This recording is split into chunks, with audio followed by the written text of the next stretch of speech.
Here are the top stories for today, May 26, 2021. The country's top cop is not taking things lightly amid reports of vaccine and vaccine slots for sale. He issues a subpoena against a suspect and tells him to spill everything he knows.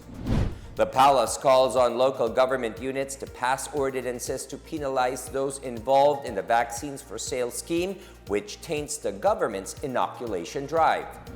The lower chamber passes on second reading. The proposed Bayanihan to Arise as One Act seeks to provide more aid to Filipinos affected by the pandemic. And reopening tourism slowly but safely, the DOT seeks to shorten quarantine days for arriving travelers who have been vaccinated against COVID-19.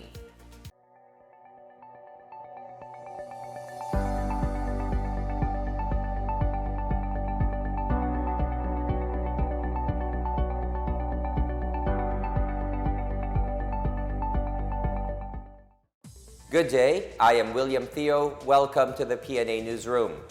Our top story for today, the Philippine National Police is sparing no effort in going after those involved in the purported sale of COVID-19 vaccines and vaccination slots.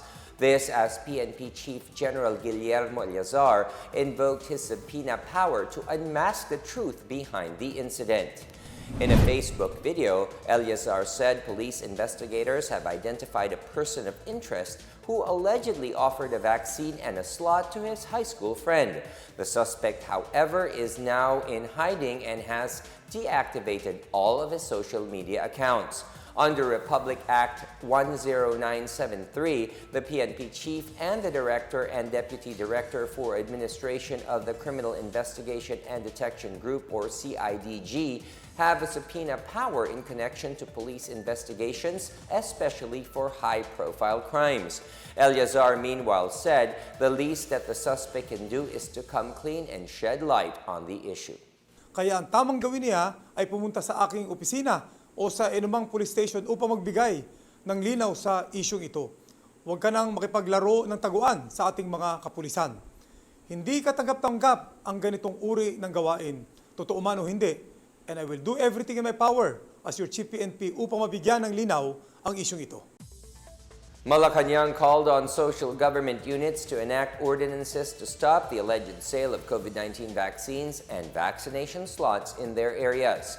This as the National Bureau of Investigation started its probe on the illegal activity. Marita Moahe has the story.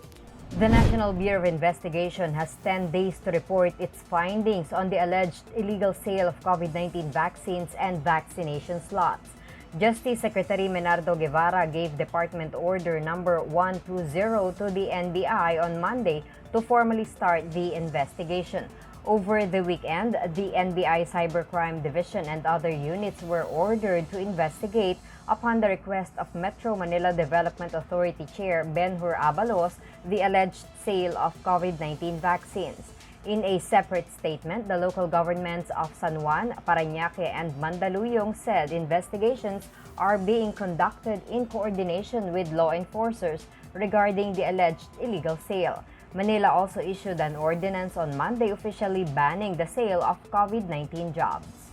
Meanwhile, Malacanang urged local government units to pass an ordinance that will punish individuals involved in the illegal sale of COVID-19 vaccines and slots in local vaccination areas. Presidential spokesperson Harry Roque made the appeal amid the investigation into the supposed sale of these perks for financial gain. Ang panawagan nga po namin sa mga lokal na pamahalaan, kung po pwede po magpasa rin sila ng ordinansa na nagpapataw ng parusa doon sa magbebenta ng slots para malinaw po na meron tayong legal na basihan para parusahan ang mga taong gumagawa nito. Roque told the public that COVID-19 vaccines cannot be sold because these are not cleared for commercial use. The PNP has received reports that some individuals are offering vaccines and vaccination slots for as much as 15,000 pesos depending on the vaccine brand. Meanwhile, the Taguig City government has joined other LGUs in condemning the alleged commercialization of COVID-19 vaccines reportedly made in other parts of Metro Manila. In a statement on Tuesday, the city government reiterates every Filipino's rights to be inoculated for protection against the virus. It assured that the so-called heartless individuals will be prosecuted and will face the full wrath of the law. Meantime, the city government said it will continue to implement its free vaccination program following the priority list set by the national government. For the PNA Newsroom, I'm Marita Muaje. 3 more vaccine developers have applied to conduct COVID-19 vaccine clinical trials in the Philippines, according to the Department of Science and Technology, or DOST. DOST Undersecretary Rowena Cristina Guevara said the agency received new applications from West China Hospital and Sichuan University, Shenzhen Kangtai Biological Products, and Korea-based U Biologics. Guevara said the DOST is waiting for the final protocol and list of vaccines from the World Health Organization so that the Solidarity vaccine trials may be applied with the Ethics Board and the Food and Drug Administration for approval. She said to date, the FDA has approved the COVID-19 vaccine clinical trials of Janssen, Clover Pharmaceuticals, and Sinovac. Meanwhile, at least 8 firms are eyeing local vaccine manufacturing in the country, 5 of which will be for COVID-19.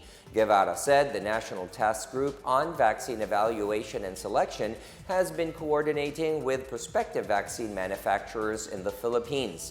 The task group also provides guidance to local pharmaceutical firms on the possible incentives available to them and the regulatory requirements. It also leads the review and update of relevant policies and programs to make the policy environment more favorable for vaccine manufacturing.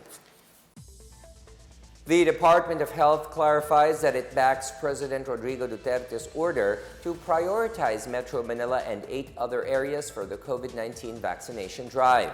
In a statement, the DOH said the government looks at pouring more vaccines in Metro Manila, Metro Cebu, Metro Davao, Bulacan, Batangas, Cavite, Laguna, Pampanga, and Rizal, which are determined to have a high population density, putting these at a higher risk for COVID-19 transmission.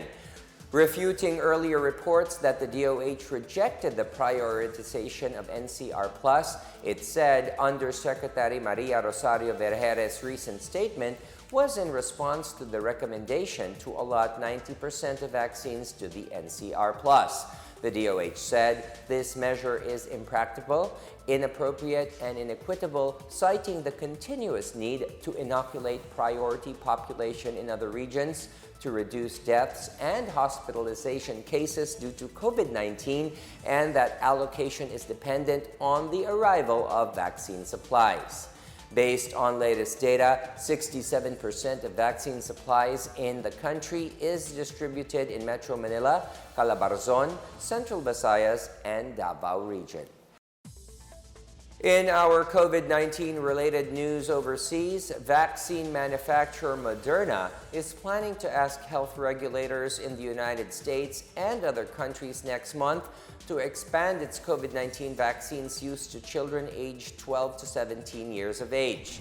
Moderna said on Tuesday that its vaccine was effective in children aged 12 to 17 years old in a new study. There were no cases of symptomatic COVID-19 among vaccine recipients, suggesting 100% efficacy in adolescents. The finding that could clear the way for second shot for use in adolescents after Pfizer-BioNTech. In December, the United States Food and Drug Administration authorized the use of Moderna shot in people 18 years of age and older, and the vaccine from Pfizer and its partner BioNTech SE was cleared for 16 and 17 years old along with adults. Earlier this month, the FDA authorized the Pfizer shot for use in children aged 12 to 15. Meanwhile, Japan announced fresh travel measures for several countries with mandatory 3-day COVID-19 quarantine for those coming from the United Kingdom, Denmark, Kazakhstan, and Tunisia. Chief Cabinet Secretary Katsunobu Katsu said new measures will apply from Friday to all new entries and returnees. The quarantine period has been extended to 10 days from the current 6 days for those coming from India, Sri Lanka, Nepal, Pakistan, Bangladesh, and the Maldives. The office of the Japanese Prime Minister said the country has registered over 718,000 coronavirus cases, including 12,000 deaths. Here is the latest look at COVID-19 figures worldwide.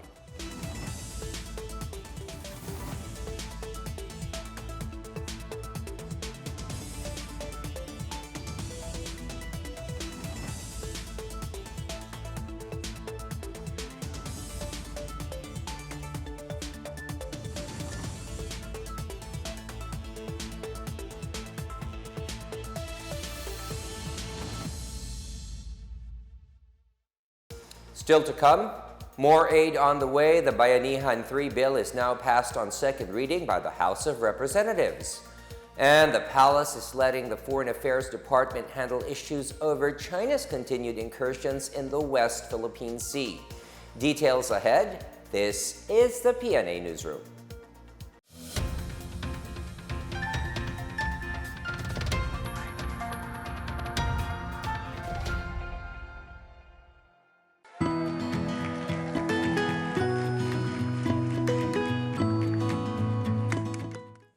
The COVID-19 pandemic has greatly changed our lives for the worse. Lives and jobs were lost and economies reached a meltdown. Thanks to the arrival of safe and effective vaccines, we are one step closer to normalcy. It's time to do our part, get vaccinated for our safety and for our recovery. You are there in that community, go there and have yourself vaccinated by any of the vaccines available. They are all potent, they are all effective. I would like to appeal to all our kababayans, please get vaccinated against COVID-19 and be the government partner in preventing further spread of the disease. I encourage you to get vaccinated as soon as possible time. These vaccines are safe and they are the key to reopening our society. The need for international solidarity and cooperation cannot be made clearer than this pandemic, because everyone is safe. No one is safe globally until everybody is safe. Vaccines work.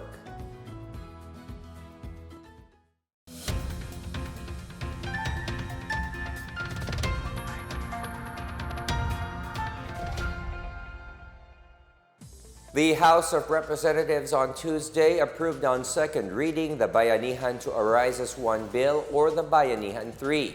The Bayanihan 3 contains a 401 billion peso stimulus package to provide more aid to Filipinos amid the pandemic. Under the bill, 2 rounds of financial aid worth 1,000 pesos shall be granted to each Filipino.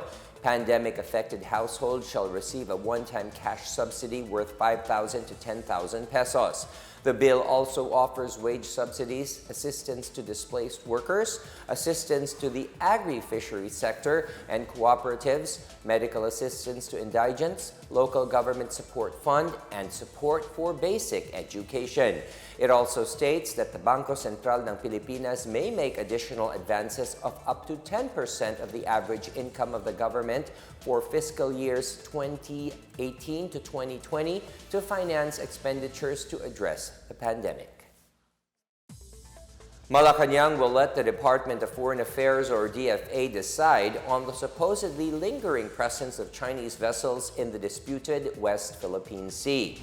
This after Washington-based analysis firm Singularity reported Monday that Chinese ships still remain in the Philippines' exclusive economic zone in WPS. Presidential spokesperson Harry Roque said the National Task Force on WPS has yet to release a report validating the authenticity of Similarity's claim. The NTF-WPS is covered by Duterte's directive not to issue public statements on WPS disputes between the Philippines and China. Roque said the DFA has the discretion on whether to pursue a diplomatic protest against China over the presence of its vessels in WPS. Approximately 120 Chinese ships are still within the country's EEZ, located on the Philippine side of the Tizard Bank of the Spratly Islands, according to the data released by Similarity. The Army's 54th Engineer Brigade has assisted the Cagayan de Sulu Electric Cooperative, or CASELCO, to expand power services to more households in the town of Mapun, Tawi-Tawi. Brigade Commander Brigadier General Anthony Kakayuran said the installation of distribution line extensions in Barangay Lupa Pula is 95% completed. The 24.3 million peso project is expected to be completed by the end of the second quarter of this year. Once completed, the project will benefit 26 sitios in barangays Lupa, Pula, and Gupa.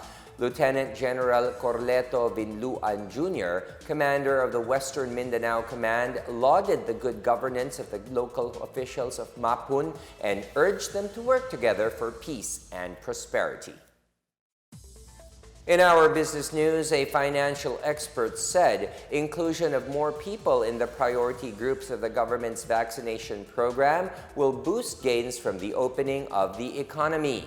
Rizal Commercial Banking Corporation Chief Economist Michael Ricafort said if daily COVID-19 cases are effectively reduced, any move to reopen the economy would help alleviate tax revenue collections in the coming months. Ricafort said continued easing of movement restrictions would allow for more economic activities. He added, reopening the economy would allow more companies to operate, reducing the need to provide subsidies and help boost fiscal management and discipline. However, this could be offset by the risk of relatively slower economic recovery or rebound amid the risk of relatively higher new COVID-19 cases locally. With these factors, Ricafort underscored the need for a delicate balance between stimulating economic growth and sustaining fiscal management performance.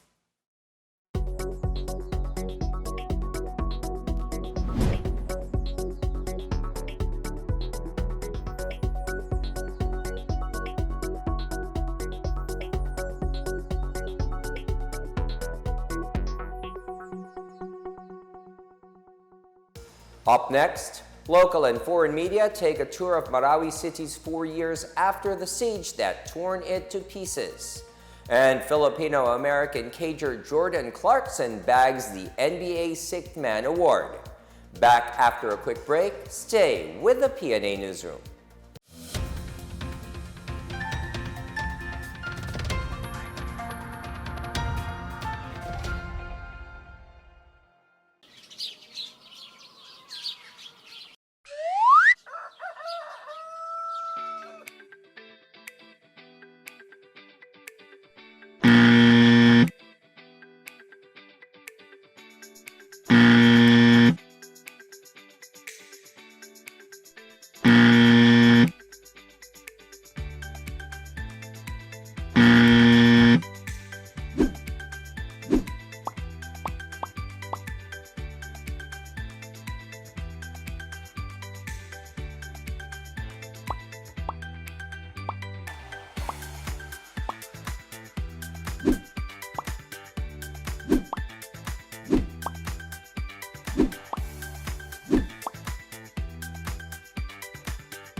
You're still watching the PNA Newsroom.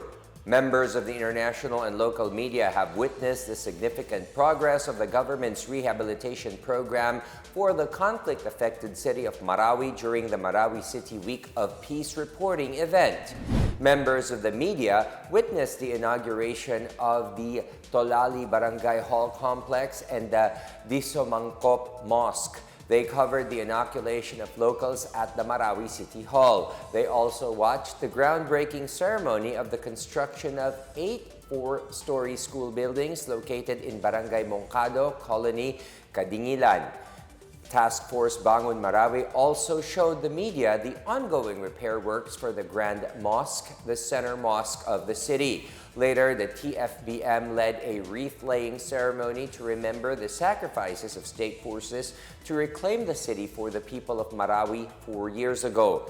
Communications Secretary Martin Andanar said the Duterte administration is committed to its promise of bringing Marawi back to its former glory before President Rodrigo Duterte's term ends next year. The government has intensified its information campaign on COVID-19 vaccination in Cebu as local officials encourage more Cebuanos to avail of the COVID-19 vaccine. More on this in today's Provincial Roundup from Janice Cave. The Interagency Advocacy Team in Central Visayas has intensified its information campaign to raise public confidence and generate demand for the COVID-19 vaccines. Fayette Rinian, head of PIA Region 7, said the interagency effort for the vaccination program has targeted all local governments in Cebu and Central Visayas. The Regional Vaccination Operations Center has so far conducted town hall meetings in the towns of Bantayan, Madridejos, and Santa Fe on Bantayan Island, City of Naga, towns of Poro, San Francisco, Tudela, and Pilar on Camotes Island, and in San Fernando on Tuesday. Dr. Shelby Blanco, medical officer of DOH Region 7, urged San Fernando officials to help the national government disseminate correct information about the vaccines to their constituents and help in the effort to slow down wrong nuances that have weakened people's confidence. In Zamboanga, the inoculation of priority groups A1, A2, and A3 continues as the 7th batch of vaccines arrived Tuesday from the Department of Health. The DOH said the 7th batch of vaccines consisted of 10,000 doses of Sinovac jabs. DOH in Region 9 data showed that 83,098 persons received their first dose and 23,531 got their second dose of vaccines in the region, to include the Sulu Sanitarium, a DOH-retained hospital as of May 23. There is no advice yet as to when the inoculation for the A4 priority group will start in the region. In Bacolod City, some 27,500 residents have received shots against the COVID-19 since the rollout of the city's vaccination program on March 5. Dr. Edwin Miraflor, officer in charge of the City Health Office, said nearly 4,200 have been fully vaccinated after receiving the second dose. Starting Monday, the city government has been administering second doses at the vaccination hub inside the SMX Convention Center of SM City, Bacolod. Earlier, Mayor Evelio Leonardia said should more vaccines arrive, more vaccination centers will be opened. For the PNA Newsroom, I'm Janice Cave.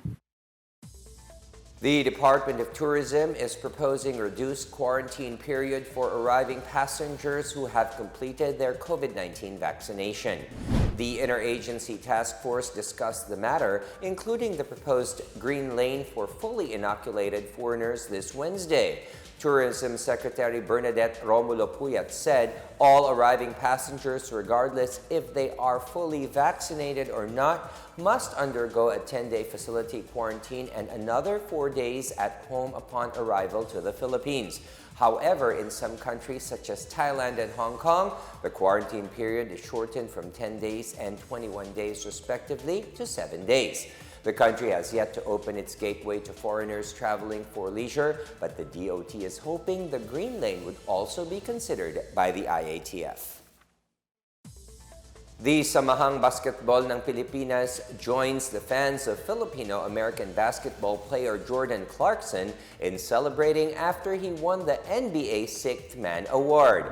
Clarkson, currently a member of the Utah Jazz, bested teammate John Ingles and New York Knicks' Derrick Rose for the award given to those who put up impressive numbers for their teams off the bench. Clarkson was a member of the Gilas Pilipinas team that competed in the 2018 Asian Games in Jakarta. SBP President Al Panlilio said he has great hopes for Clarkson after his stint with Gilas that he would in turn accomplish more in the NBA. The SBP is optimistic that Clarkson would be classified as a local by FIBA, especially with the 2023 FIBA World Cup that the Philippines will be hosting alongside Indonesia and Japan. In the quaint village of Maruaya in Pidig, Ilocos Norte, thousands of sunflowers are again in full bloom, ready to mesmerize visitors seeking rest from the stress of the COVID-19 pandemic. The sunflower farm offers a delightful view made for those reconnecting with nature. The farm is also an agro-tourism site initiated by the local government and the Pidig Organic Farmers Association to showcase best practices in sustainable agriculture. It also has Instagrammable sites such as a lagoon with a center island gazebo, a hobbit house, a petting zoo with farm animals, and a pond where visitors can catch and grill fish. The management said they have reduced the entrance fee from 100 pesos to 50 pesos per person. Children aged 12 years old and below are free of charge. The farm is open daily from 7 a.m. to 6 p.m. even during holidays.